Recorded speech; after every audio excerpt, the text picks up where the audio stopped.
Hello and welcome to lesson number 8 in U.S. history, Causes of the Cold War. Who started it? The order of things, as usual, begins with going over the learning target that this assignment hits. Second, we're going to explain what you're expected to be able to do by the end of this assignment. Third, we're going to cover key vocabulary necessary to understand the assignment, and here we're in for a long haul. There's actually a lot that you need to know in order to be able to complete this assignment. And normally I would teach this over the course of 2 weeks, but we're kind of cramming it into a single lesson. And then last but not least, we're going to walk through the assignment, post it in Empower, and complete an example, in this case document A, so that you understand what to do and the level of work that's expected to earn the 3.0. So we're going to start off with the target that this lesson hits. You do have to earn a 3.0 or above on this assignment, or you'll be required to revise it. The learning target that this particular assignment deals with is CE2, examine and explain causes and effects of significant events throughout the United States history from 1877 to the present. In this case, we're looking at what caused the Cold War, and the Cold War is perhaps one of the most significant or important events of the second half of the 20th century. So the goals for this assignment. First of all, learners will be able to apply critical reading skills to primary source speeches to determine who started the Cold War. Basically, if I give you some speeches, tell me kind of whose point of view it is, and ultimately, based on that speech, who started the Cold War. Learners will also be able to write a thesis, that is to say, a topic sentence or a main idea, that takes a clear position on who started the Cold War. Basically, you'll say something like, based on the evidence provided, it is clear that the United States started the Cold War. Or based on the evidence provided, it is clear the Soviet Union started the Cold War. It's a statement that takes a clear position in what you're going to argue. And last but not least, learners will be able to form and defend an argument, applying evidence as support on whether the United States or Soviet Union started the Cold War. Basically, you can take a position and prove it with the evidence that's been given to you. Alright, in this lesson you will examine 4, and in your case it's actually 3 because we're doing 1 together, so there's 4 total, but we're doing 1, so you're responsible for 3. Primary source speeches to determine who is responsible, the United States or Soviet Union, for starting the Cold War. You will gather and apply this evidence to form an argument with a clear position on who started or caused the Cold War. And over the course of your argument, you will select which documents help prove your point of view and demonstrate understanding by accurately summarizing their main idea without quoting them, and explain how this document ultimately proves your point. So before digging into this assignment and its requirements, let's dig into some important ideas and background information. Like I said, this one's pretty heavy. So we're going to cover a lot in this lesson, and we're basically trying to cram in a whole bunch of complex ideas about the Cold War so that you can understand the documents and kind of the time period in which this assignment comes from. So first thing we need to talk about is ideology and the word ideological. The second thing is the Cold War itself. Third, democratic capitalism. Fourth, communism. Fifth, the Truman Doctrine. Sixth, containment. 7, Harry S. Truman. And 8, Joseph Stalin. 1, this is a large list of items, and 2, some of these things like democratic capitalism and communism are really dense or heavy ideas. So we're going to start off here with the concept of ideology or ideological. Whenever you hear the term ideology or ideological, it refers to a set of ideas or beliefs, right? My ideology is this. It is my set of beliefs. Okay? So it's basically an idea, and you can kind of see that with this image. It's a thought bubble, what you would see in a comic book. And it makes sense that ideology or ideological deals with ideas because the word idea, is within those other 2 words. This brings us to the Cold War. This is an ideological war. What we mean by that is a war of ideas. It lasted from 1945, which is right after World War II, until 1991. Most of our parents lived through this. In fact, most of their lives were the entire Cold War. I myself was born in 1990, so I dodged the Cold War by a year, basically. But by and large, most of our parents grew up during this time. So this is a war of ideas between the United States and the Soviet Union, which is today Russia. If you hear the term Soviet Union, we're talking about Russia, but Russia's old name during this time period, because Russia eventually, basically the Soviet Union broke apart into what is today Russia and 13 other countries. So Russia is huge today. The Soviet Union was even bigger back then. So you can kind of use them interchangeably. I'm not too picky about that, but recognize they basically mean the same thing, but there is a slight difference. So this war was a battle for which nation, that is to say the United States or Soviet Union, could influence more places around the world and spread their way of life. In this case, the two ways of life are communism or democratic capitalism. This is sort of a competition or a contest to see who can spread that way of life to more places. You can see here in these two images, they're representative of this idea. In the one to the left, you can see Uncle Sam, who's tiny, he represents the United States, feels completely overwhelmed and overpowered by the bear, which represents Russia or the Soviet Union. And you can see on the globe, those are all the places that the Soviet Union would expand communism to. And this feeling that the United States is being completely surrounded and that it's dangerous, it makes them fearful and afraid of the Soviet Union, afraid that they're going to be surrounded and destroyed by enemies. On the cartoon to the right, you see the same thing from the Soviet Union's point of view. In this case, the Soviet Union is the tiny bear up front, and the United States is spreading its way of life to different places. And in this cartoon, Russia feels like it's being completely overwhelmed, surrounded, and out to be destroyed. Both countries had these similar fears and concerns that the other was trying to take over the world, and that in itself is what drove the Cold War. So the first kind of dense, heavy idea we're going to dig into is democratic capitalism. This is a system of government used by the United States. It has free elections, a free economy that is based on supply and demand. Here's where things get kind of heavy. So first thing is a free market economy that runs on supply and demand. Basically, it means that businesses choose what to produce, and if people buy it, businesses produce more. If people don't want it and nobody buys it, businesses stop producing it. It's really the wants and needs of people that drive the economy. That's going to differ from communism, as you'll see in a minute. The next huge thing about democratic capitalism is that it believes in the private ownership of land and business. If you think about the idea of land ownership and how important it is to the American dream, the idea is that everybody in the United States wants to own a home, property that they can call their own, a place that nobody can tell them what to do. Right? If you want to paint the wall of your kitchen an ugly orange, feel free to do that. It's your property. And so that's seen as the ultimate expression of freedom. I can do whatever I want with this place that I live because I own it and no one can take it from me. That's a huge concept within democratic capitalism, private ownership of things. And again, I say land to mean houses and also businesses, owning your own business. So the other thing here is private ownership of industry, which basically means production or the way that things are made. In a democratic capitalist system, individuals can invest money, meaning that I give some money to help a business grow, and in return that business pays me because I'm part owner. You can start your own business, from something like a car wash to a restaurant to anything else really, your own football team. It doesn't really matter here, but in democratic capitalism, that's a huge part, is being able to start and own your own business. And integral to both of these is collecting profit. You start a business or you invest money to earn money. That is to say, collect profits to earn more. In this system, it's believed that both owners and workers benefit. So let's say I own a restaurant. I have 2,000 people eat at my restaurant in one night. Obviously, I'm coming out ahead as the owner because those people are paying my restaurant to eat there and I'm earning money. Now the workers are benefiting because they work for me and I pay them, $12 an hour, whatever the wage is. And those workers are $12 more per hour that they would have made than not working at all. And so I come out ahead because I earn money, and the workers benefit because they get paid per hour that they work. In this sort of point of view, both owners and workers benefit from each other and should work together. The last part of democratic capitalism is political and social freedom. Remember that political basically means anything having to do with government. So this is freedom with government and society. Things like voting rights and free elections.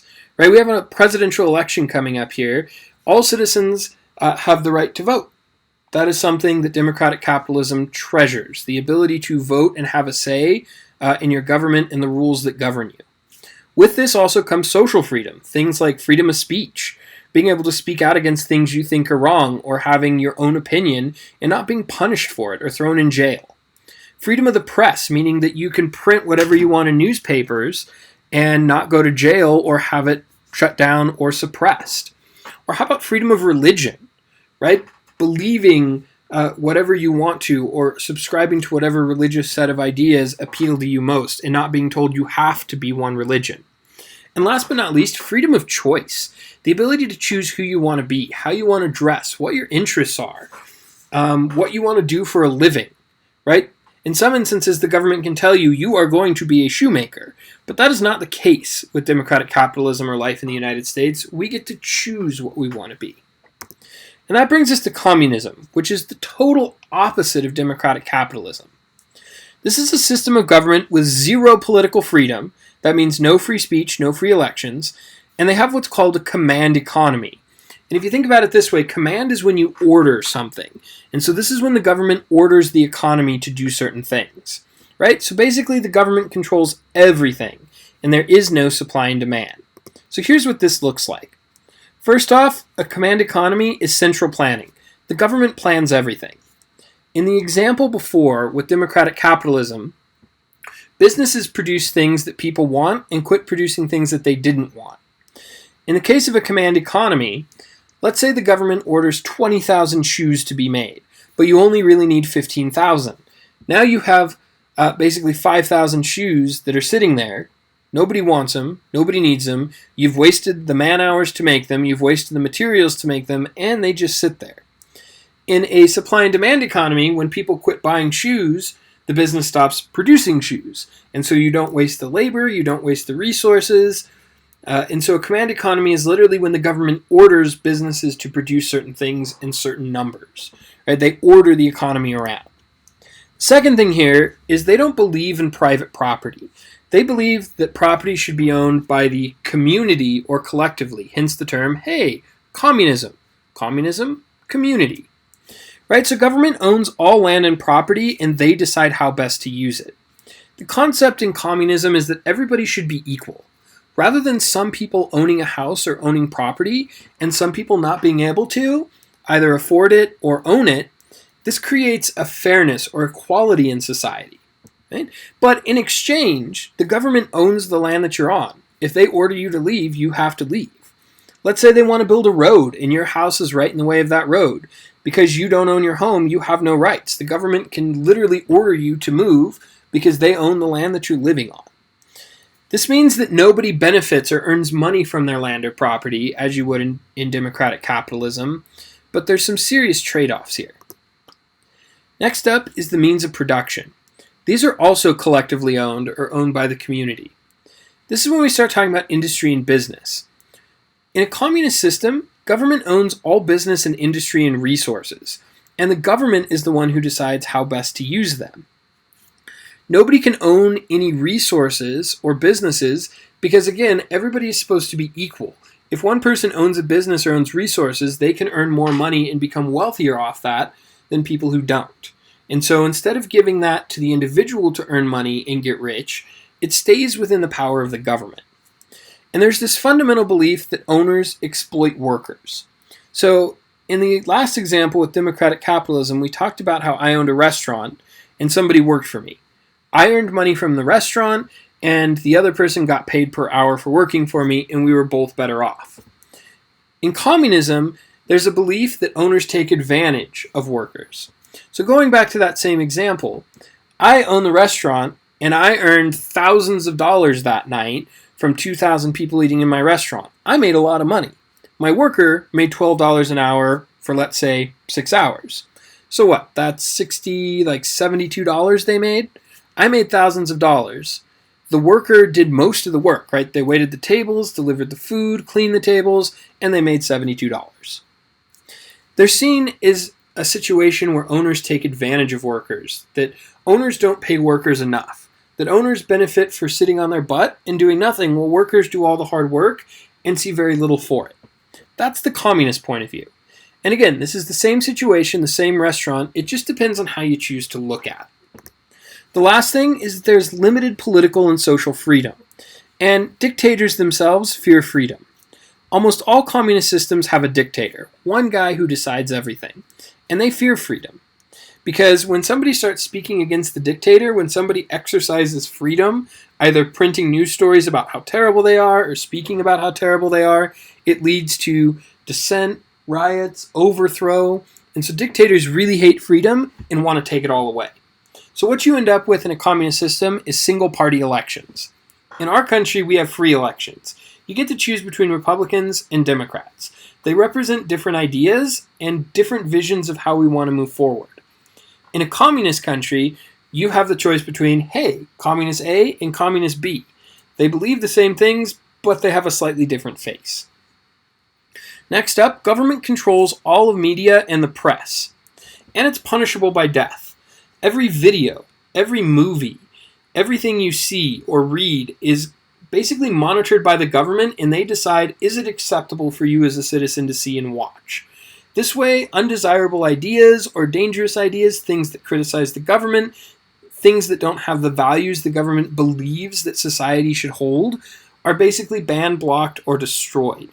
In the case of controlling the press, if somebody were to write a news story against the government, they could be punished by death. In many cases, it's not even a trial, it's more that they magically, quote, disappear. We've seen this recently in just the past couple years in both Russia and Saudi Arabia. Now, technically neither of these countries are communist, but they border on the edge of dictatorship, and so you can see those similar traits. The last thing here is that there are limitations on free speech and free choice. Again, free speech is punishable by death because free speech leads to questioning authority. Well, I don't like what this leader is doing. Well, I don't agree with that. I don't believe that this is the way things should be, right? Things can be better. As soon as somebody starts talking about that, people start listening, and you get a bunch of people thinking the same thing. It becomes dangerous to dictators and to communism. And so communism tries to eliminate any kind of freedom to avoid those problems. So here's some examples about the difference between democratic capitalism and communism. Here's an example with elections. You can see in this political cartoon, on the left-hand side, we have free elections, and so Barack Obama in this cartoon says, the people want me. He feels like he's been chosen because people had a choice between him and somebody else. You can see on the other side, China, which is a communist country, has Xi Jinping, who is the leader of China, and he says, the people will get me. As in they don't get a choice, right? He's the one who has been chosen or ordered to be their leader versus Barack Obama, who was chosen to be our leader. That's the difference between democratic capitalism and communism when it comes to elections. Here's the difference between the two of them when it comes to, say, private property and ownership of business. The classic game in the United States is Monopoly. You go around, you buy property, you own the property, you make money off of other people when they land on your property. It's very democratic capitalist. Now on the other side is a joke about what communist monopoly would look like. Because you can't own any property, you can see that the board is blank. This represents a difference in how we view the ownership of property, resources, and businesses. The other concept here is liberty and freedom. You can see in the top, this represents the communist idea of liberty and freedom. Basically, the dictator says that you're free, but you can see the people underneath are basically in chains and forced to carry the dictator, which isn't really freedom, but they're told they have freedom. That's what communism kind of looks like. Now, in cartoon B down there, you have the United States, right? You have people that have surrounded and protected the Constitution, which is what gives us our rights. So you can see the FBI, who represent the police carrying the Patriot Act, which I don't want to get into, are trying to threaten the Constitution and our rights and liberties. But you can see the people have huddled around it and tried to protect it, because we do have a sense of freedom, and we want to protect that sense of freedom. This brings us to a huge idea for this lesson, which is containment. This is the U.S. foreign policy or rule to stop the spread of communism. Think of it as literally a container. The purpose of a container is to keep water from spilling out all over the table. Well, the purpose of containment is to keep communism where it is and prevent it from spilling out all over the world. So you can see that this here is a container. right? Containment, container. If you think of the water in that container as communism, you're keeping it where it is. You're not allowing it to spread. And that's really what the goal or rule of containment is. Stop the spread of communism. Contain it to where it is. Next up is the Truman Doctrine. The Truman Doctrine is a famous speech given by President Harry S. Truman, and it lays out how the U.S. will work to contain the Soviet Union. Right? So he starts to say, this is what we are going to do to stop the spread of Soviet power and communism. This speech is considered, quote, the birth of containment. This is where containment is born. And this policy really lasts about 60 years. So this is not an idea that's sort of like, hey, this only pertains to 1947. No, this really goes from about 1947 to literally 1991. This is the rule that the United States operated under. Here's a photograph of Harry S. Truman actually giving that speech. So next up, you need to know who Harry S. Truman is. I kind of mentioned this earlier, but I want to make it crystal clear. He's the President of the United States at the start of the Cold War. He served as president from 1945 to 1953, and he was president at the end of World War II and right as the Cold War is starting. On the other side, you have Joseph Stalin. That is actually how you spell Joseph, if you're Russian, by the way. And he is the leader of the Soviet Union at the end of World War II and the start of the Cold War. So on both sides, for the United States, their leader is Harry S. Truman, and for Russia or the Soviet Union, their leader is Joseph Stalin. You're going to see these names pop up in the lesson, and you kind of need to know who they are because it tells you something about point of view and who's blaming who. All right, directions and steps for completion. At this stage, we're going to switch to the assignment sheet. We'll start by going over the directions and then jump to the rubric so you can understand the expectations for what a 3, a 3.5, and a 4 on this assignment would look like. At that point, we'll do document A, the Truman Doctrine, which we just talked about, together. These will be completed on your sheet as an example so that you can look back on it. We'll finish up by going through the essay portion and explaining how to complete this assignment. All right, so let's go on ahead and jump to this assignment sheet. When you open this assignment in Empower and make a copy in your locker, this is what you're going to see. First and foremost, as always, please give your first, last name and the period for which I have you. Here are the directions. One of the most controversial historical questions in modern history is who caused the Cold War, the United States or Soviet Union. Today you will explore primary sources, meaning sources from the time period, to gather evidence to answer this question. Read each document and fill out the corresponding boxes with questions marked in yellow. Your final summative task is to write a mini essay that applies the information gathered to form and support an argument with evidence by filling in the boxes of the essay planner with the information you gathered. The expectations for 3, 3.5, and 4.0 are clearly laid out in the rubric just before the final summative task. Document A is completed below as a sample. You will see how this first document was completed in the instructional video, which you're watching now, for this assignment in Empower. So basically what you have here is 4 primary source documents. Document A, B, C, D, and then an essay to write. And you're going to use the documents to write the essay. While this sounds kind of scary, it's actually kind of simple. So we're going to do document A together. And you can see, as with most of the assignments that I've given you so far, the document appears in the box, and then there's vocabulary over here. It appears in the order in the document, so it's not alphabetical. You can see the first thing that's underlined and bolded here is totalitarian, and so totalitarian is the first word that appears.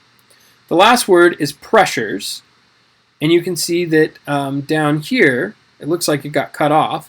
The last word should be pressures, but you're getting armed. And so armed is right here. It's also possible that the word pressures appears somewhere else in the reading, and wherever it appears first is where you're going to find it. Okay? So, you've got your documents, and you have 3 questions here.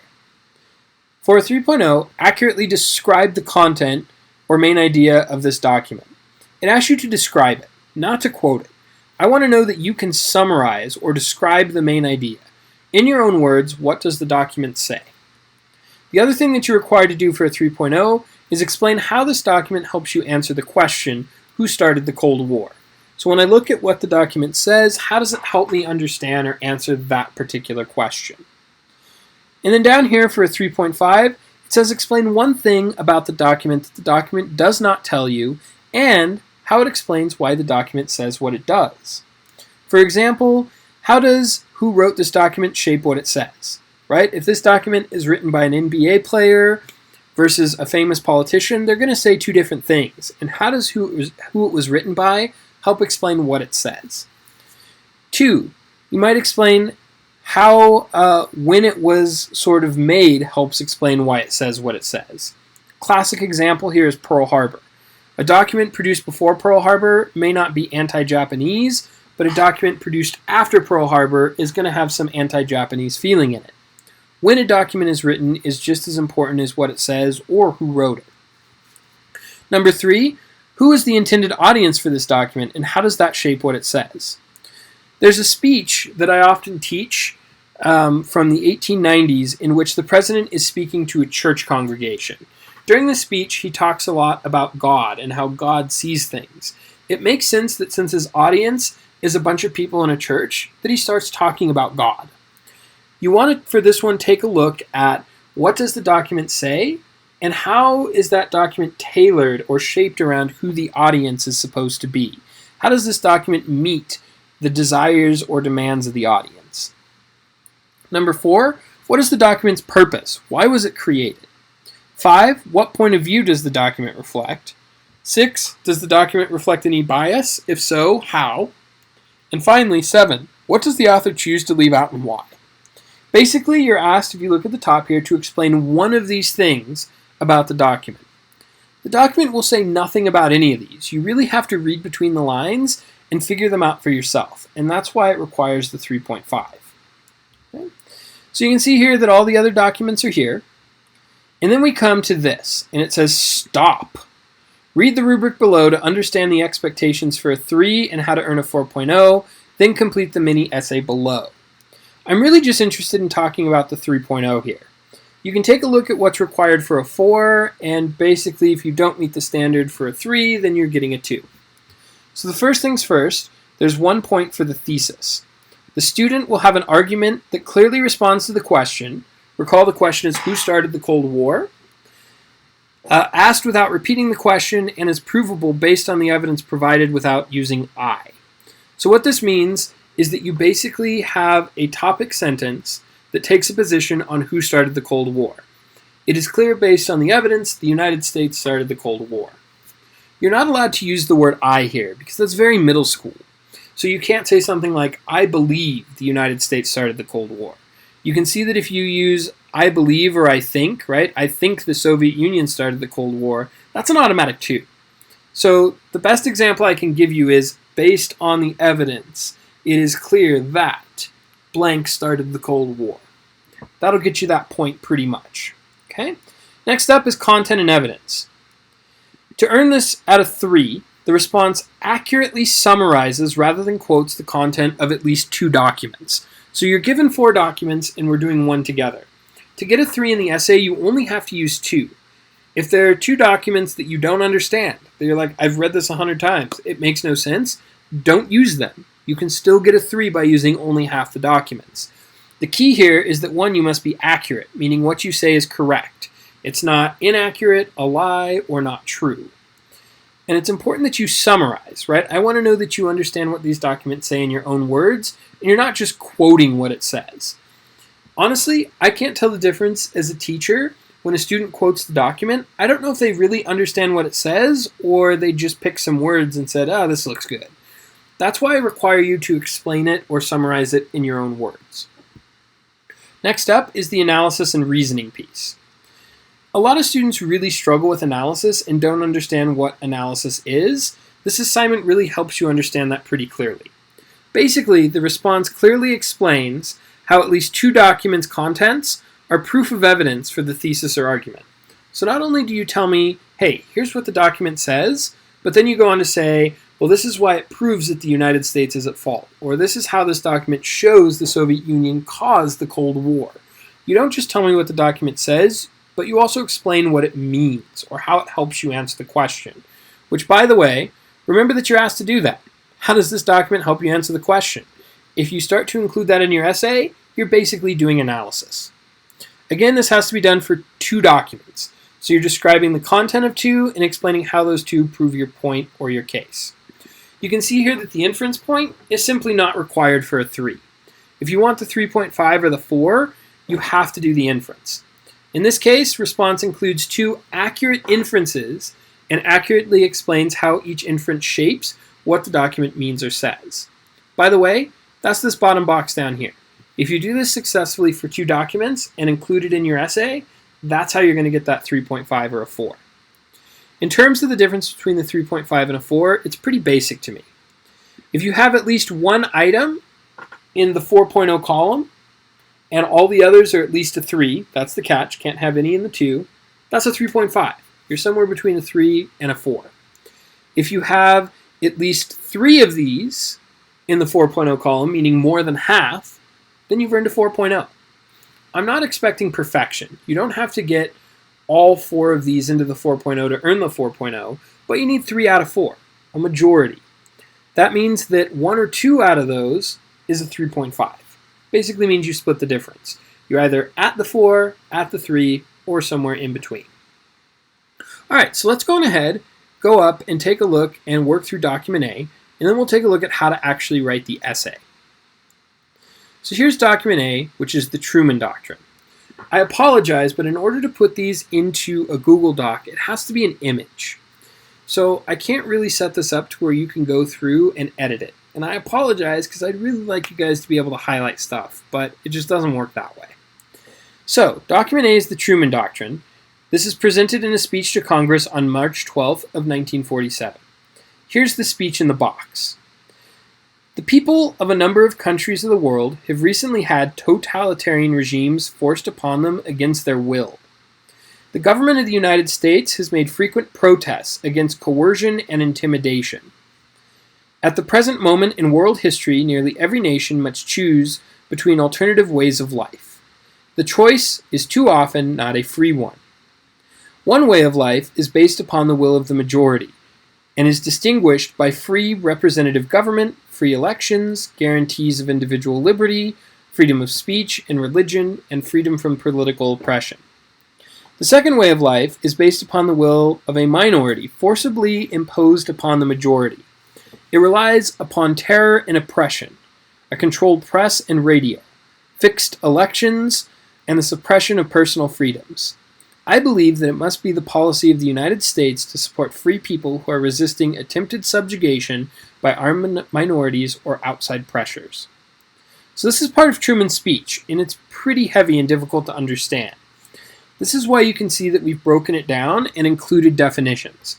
So the first thing he says, the people of a number of countries of the world have recently had totalitarian regimes, that is to say systems of government with a dictator that has total control over people's lives and government. So the people of a number of countries of the world have recently had dictatorship or governments that hold total control forced upon them against their will. Will is wants or desires, so against what they want. Dictators have been forced on them.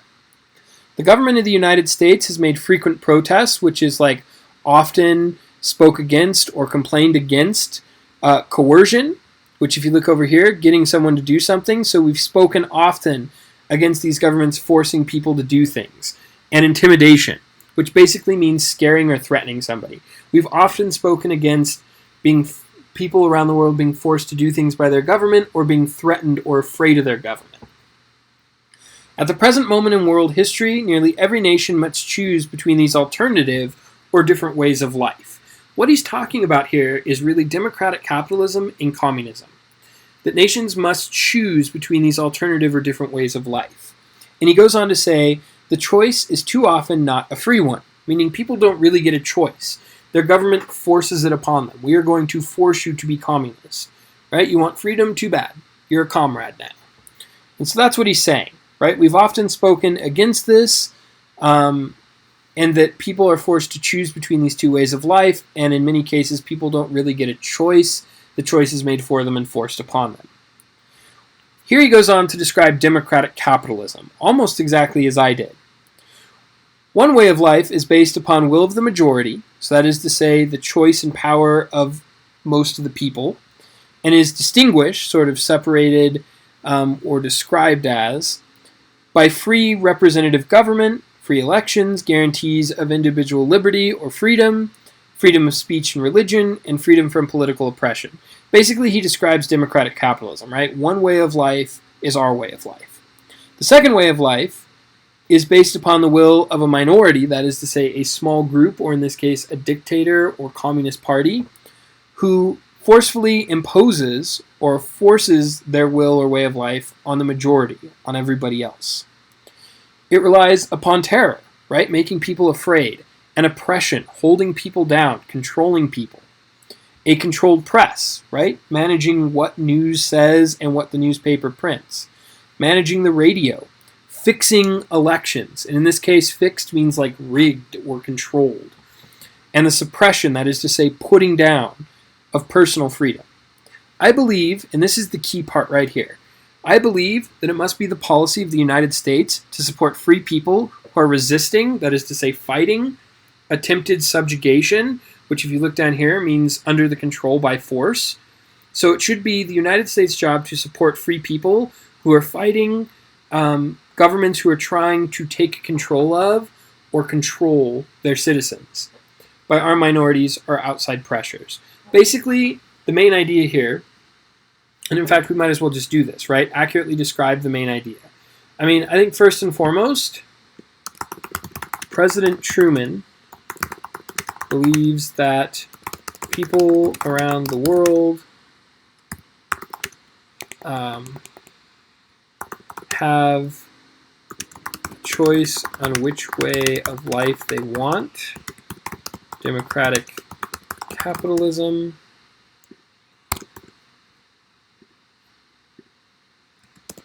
Or communism.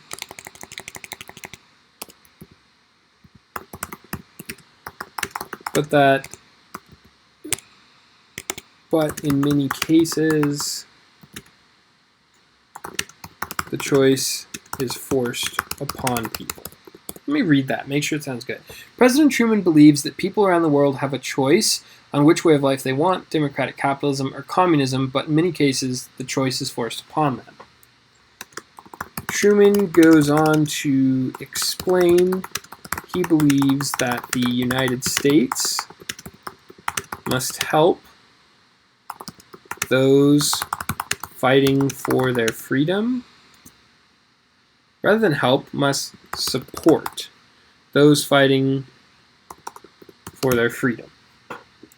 So that's his main idea, right? And notice that I didn't quote this. I didn't sort of copy much. I basically gave two sentences in my own words. He believes people around the world have a choice on what way of life they want, democratic capitalism or communism, but in many cases this choice is sort of forced on people.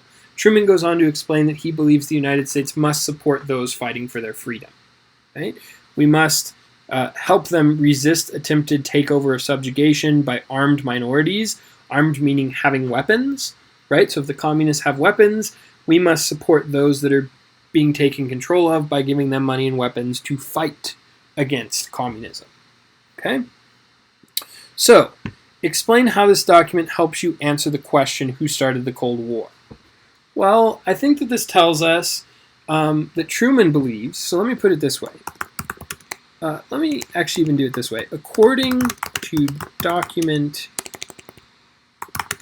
A, there we go, President Truman suggests that the Soviet Union started the Cold War by going to different places around the world and forcing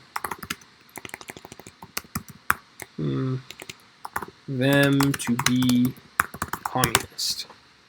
Truman doesn't say this, but that's sort of implicit, right? When he talks about how people in the world have a choice on what way of life they want, but this choice is forced upon them, that's basically what he's saying. Truman is saying the Soviet Union is to blame for starting the Cold War because they're forcing people to give up their freedom. And of course, the United States is going to respond, or the effect of that is that we are going to try to help those people fight for their freedom. Implicit in that is that the Soviet Union caused it, and the effect is that we're going to help them. And so I think that the implication here that Truman is getting across is that the Soviet Union is at fault for starting the Cold War. Okay, so I do want to do the 3.5 for those of you who might be interested in that. I think that you need to have this modeled if you want that higher score. So basically we either have to talk about who wrote it, Harry Truman, and how that helps explain what the document says, or when it was written and how that helps us understand what the document says, who the intended audience was and how that might help us understand what it says, what is the document's purpose, why was it created, and how does that help us understand what it says, what point of view does the document reflect, and does the document reflect any bias, if so how, and finally, what does the author choose to leave out? We have 7 questions here, and we really only need to pick one. I think that this document is kind of hard to do this for, but I think that if we read between the lines, the one that I want to go for here is purpose. I want to explain what purpose or why does Harry Truman give this speech. Nowhere in the speech does he explain why he gives it. We're sort of left to read between the lines and figure it out. So here's what I would say about this. The purpose of Truman giving the Truman Doctrine speech was to warn and threaten the Soviet Union that if they tried to take places over, the United States would help others fight against them.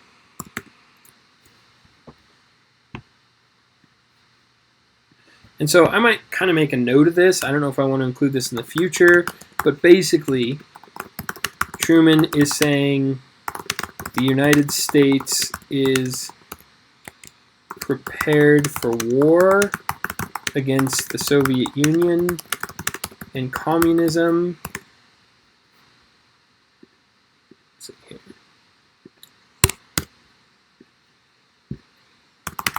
If the Soviet Union does not quit forcing their way of life on others.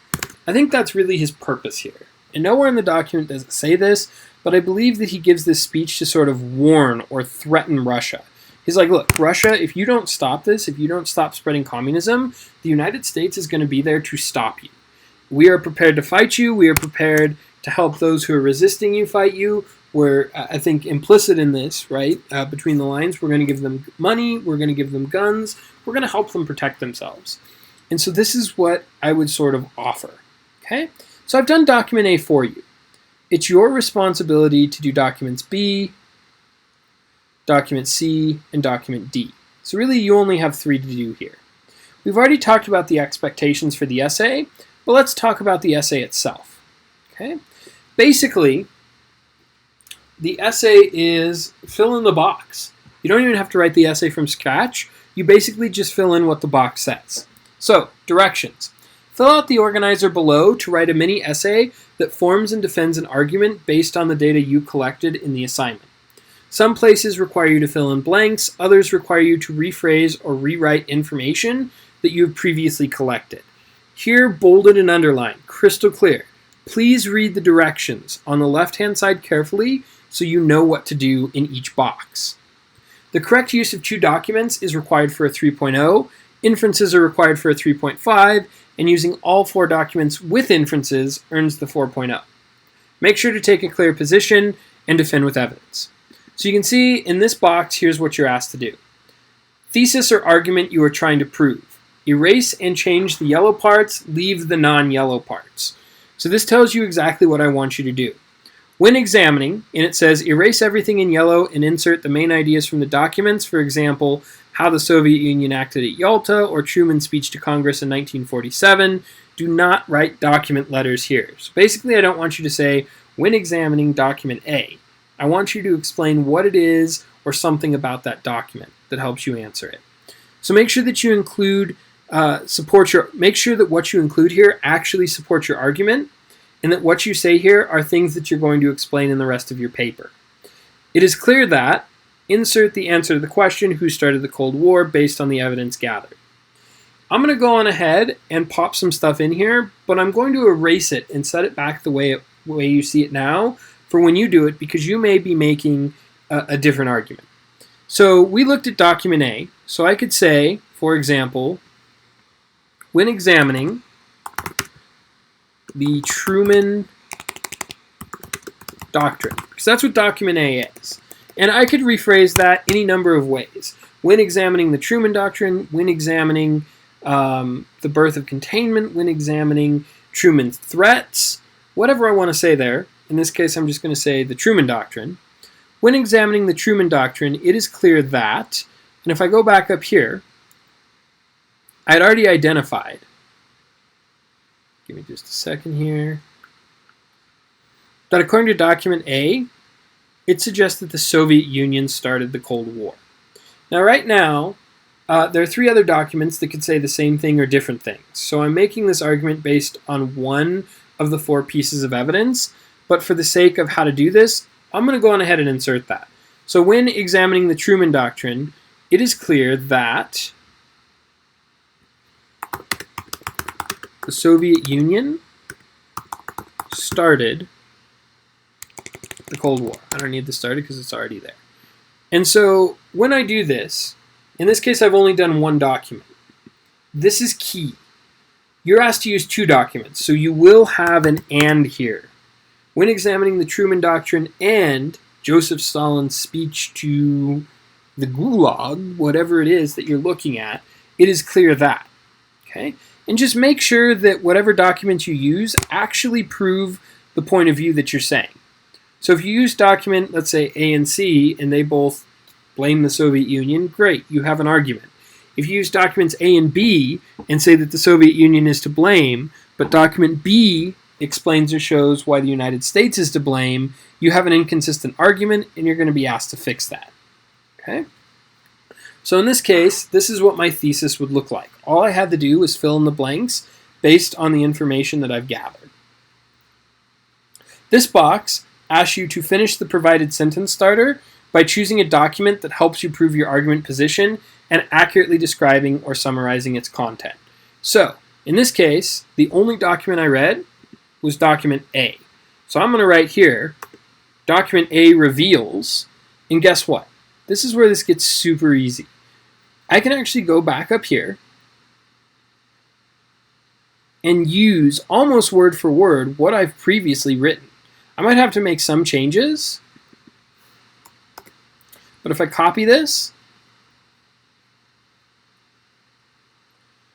and then insert it down here, document A reveals, and that misbehaved a little bit. President Truman believes that people around the world have a choice on which way of life they want, democratic capitalism or communism, but in many cases the choice is forced upon people. Truman goes on to explain he believes that the United States must support those fighting for freedom. I don't know if this really flows as part of an essay, so we might have to rephrase this a little bit. So what I'm going to do is push this down, and we're just going to kind of attack it from there. So document A reveals that Truman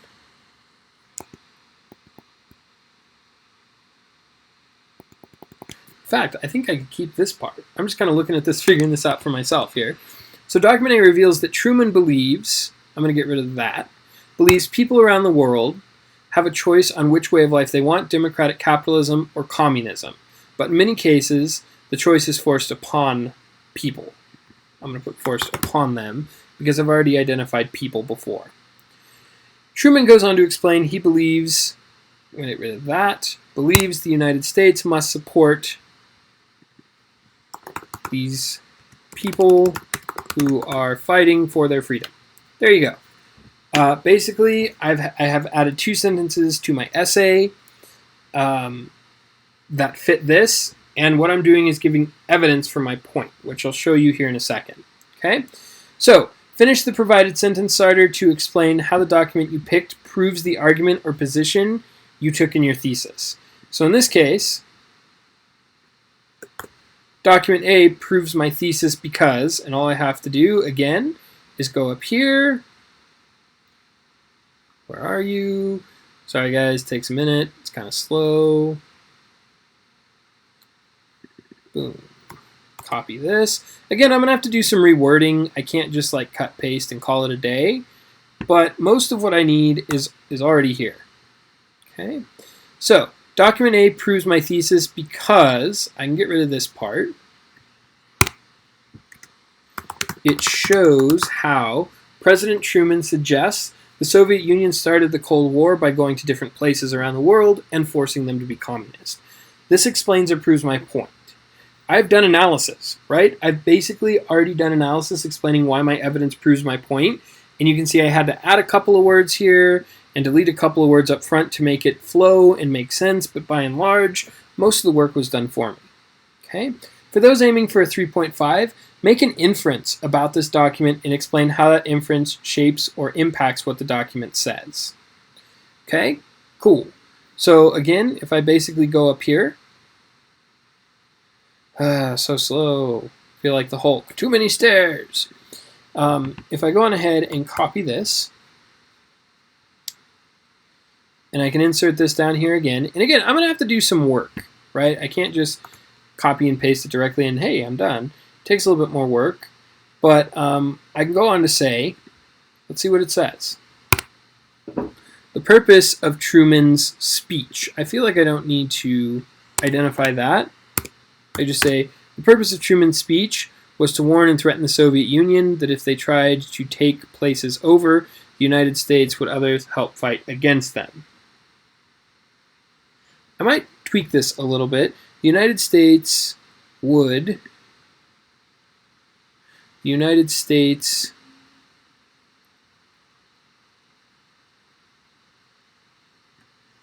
Again, I'm doing this in real time, so I might have to make some changes here. The purpose of Truman's speech was to warn and threaten the Soviet Union that if they tried to take places over, the United States is prepared for war against the Soviet Union and communism if